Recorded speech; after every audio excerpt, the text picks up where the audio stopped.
Jaz bi v bistvu začel za tiste poslušalce, ki te ne poznajo. S čim se v bistvu ukvarjaš, pa malo lahko to metodo opišemo, ne, ki si jo razvil. Začel se je z urejevanjem kroničnih bolečin, se pravi presep najprej, ker sem imel kronične težave z išiasom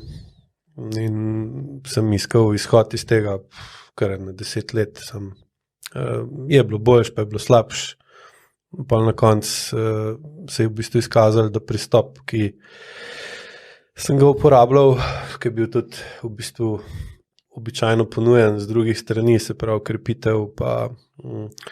spoprijateljitev z išiasom kot pač nekaj, kar je tukaj in nažalost ne more iti stran. Ni bilo glih tisto, kar je bilo v redu, zato sem pa v bistvu našel somatiko. Bil sem že dosti obupan, da sem jo probal, ker je bila v nasprotju z mojimi prepričanji, da pač je treba iti go hard or go home, ne. Videl sem, da ta pristop ne laufa, somatski mi je pol začel pomagati, tako da sem pol šel pač po tej poti naprej, se učil od strokovnjakov na tem področju, sem pol pa tudi opazil, da so zelo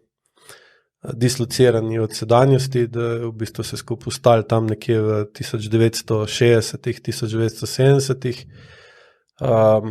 pa da za moj okus premalo tehnično, oziroma podprto strani fizikalnih zakonov,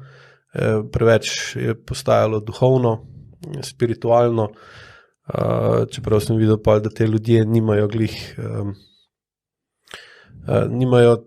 takega nadzora nad telesom, pa take povezave s telesom, ko so mislili, da ga imajo. Tako da sem pač svoje specialnosti, ki so motoroznanstvo, elektronika, kolesa, veliko sem se ukvarjal z zgodovino, z proučevanjem vojne tehnologije, sem pač ta svet somatskega življenja pa delovanja na senzornem motornem nivoju razumel bolj na tak način, ker sem pa opazil, da je to omogočilo ljudem, da so veliko bolj razumeli, kaj jim hočem povedati, pa da so v bistvu dojeli, zakaj imajo kronične bolečine. Tako da kasneje se pa v celo zmes so se dodajala tudi čustva, oziroma kot kinetična energija v obliki čustev, zato da je nastal AEQ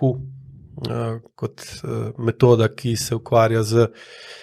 proučevanjem ravnovesja in razumevanjem, zakaj je telesno neravnovesje v obliki kronične bolečine samo posledica neravnovesij v odnosih med to osebo in okolico. Danes je pa pač to prišlo že do tega nivoja, da se z učenjem metode da izboljšati oziroma odpraviti tudi stanja, ki so skoraj nerešljiva na druge načine. Zdaj ste omenili dve besedi, ki mogoče super, če jih malo opišemo. Eno je senzorno-motorična amnezija, oziroma senzorna motorika, mislim, da ste omenili, mogoče najprej, kaj sploh je to? To je sistem, na katerem v bistvu temelji vsako živo bitje, in to je, da imamo senzorni del sistema, ki zaznava stanje v sistemu in okolici, in potem motoren del, ki se pa na to, kar senzorni zaznava, odziva, in na ta način v bistvu dobite vzročno-posledično povezavo, ki omogoča sistemu, da je dovolj učinkovit, da preživi. Naj si bo to stroj ali žival ali rastlina ali tudi na koncu človek, ne. Ker senzorno-motorni sistem je pač zaznavanje občutkov, reakcija centralnega živčnega sistema na te inpute, na senzacije, impulze ali pa občutke, in potem motorična reakcija v obliki ukazov, da se delo določenih sistemov spremeni in s tem definiramo vedenje sistema, oziroma če govorimo o človeku, vedenje osebe in njegovo vedenje določa v bistvu njegovo življenje.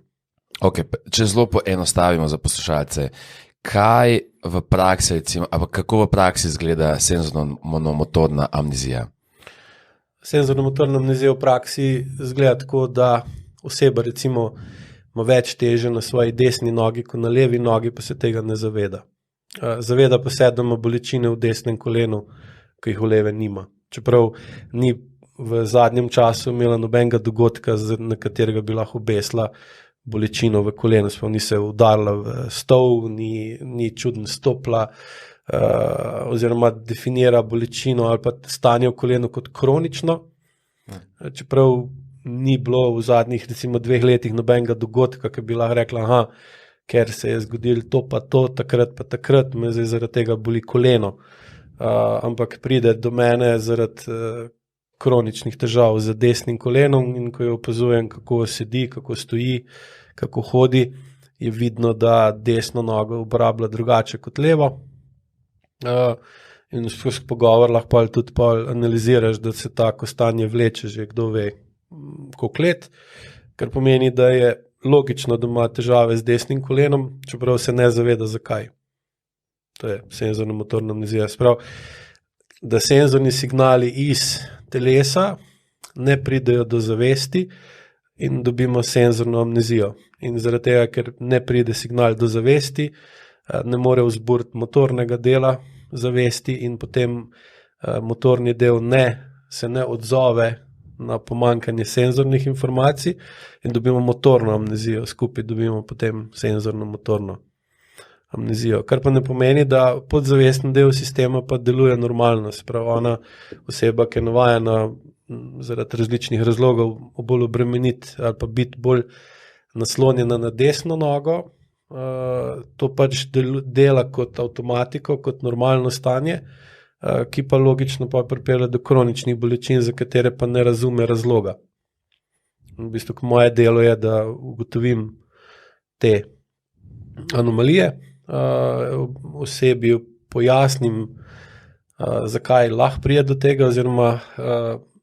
izpostavim njeno nezavedno vedenje, ki pa ji zavedno škoduje. To ne zavedno kot za zmeraj, ampak zavestno, zavedno škoduje. In pa, ko se oseba zave teh vzorcev, ko se zave tega, rečemo mu, vpliva nezavednega vedenja na njegovo zavestno ali pa na njegovo življenje, ima možnost postopoma spremeniti vedenje in spremembo vedenja spremeni tudi stanje, zaradi katerega ima kronične težave.